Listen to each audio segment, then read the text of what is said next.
नमस्कार मंडळी, तुम्ही पाहतात अशूज आर्ट अँड क्राफ्ट चॅनल। आज मी इथे बनवणार आहे टिकली ऑर्गनायझर। चला तर मग सुरुवात करूया। इथे मी घेतला आहे कार्डबोर्ड। आता उन्हाळ्याची सुट्टी लागली त्यामुळे घरात खूप असे कार्डबोर्ड माझ्याकडे शिल्लक होते वह्यांचे काढलेले, तर म्हणून मी इथे एक टिकली ऑर्गनायझर ट्राय करत आहे। लांबी इथे मी 12.5 सेंटीमीटर घेतली आहे, बघू शकता, आणि रुंदी मी 9 सेंटीमीटर इथे घेत आहे। असं मी कट करून घेतला आहे। मी इथे आतल्या बाजूने आणि वरतून एक पेपर चिटकून घेणार आहे। बघू शकता, व्यवस्थित अशा प्रकारे आपण चिटकून घ्यायचं आहे।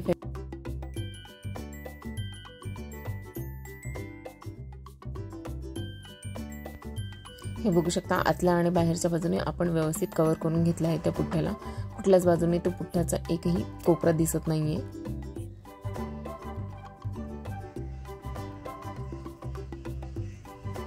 आता मी इथे माझ्या आधीच्या कॉम्पॅक्टचा जो मी यूज नाही करत आहे त्याचा मिरर घेतला आहे। आरशाशिवाय टिकली ऑर्गनायझर इनकम्प्लीट आहे, त्यामुळे इथे छोटंसं मिरर मी प्लेस करून घेतला आहे मध्यभागात, बघू शकता। आता मी इथे साडीच्या आतमध्ये असा पातळ असा पेपर येतो, बघ माहिती आहे तुम्हाला, तो बटर पेपर सारखा असतो, त्याचे मी असे चौकोनी कट करून घेऊन वरती असं स्टेपलर केलं आहे। आता त्या पद्धतीने आपण वरतून परत एक स्टिक करून घेतलं, स्टेपलर दिसू नये म्हणून। आता बघू शकता, मी इथे एक असं वरती टिकली प्लेस करून घेते। ग्लूने आपण चिटकून घ्यायचे आहे। जे आहेत तुमच्याकडे प्लास्टिकच्या ज्या, ते तुम्ही प्लेस करून घ्या। अशा पद्धतीने एकाच आपल्या ऑर्गनायझरमध्ये खूप साऱ्या टिकल्या मावतात। तुम्हाला जेवढा बंच हवा असेल टिकल्यांचा, तुम्ही तितका तो तिथे प्लेस करू शकता।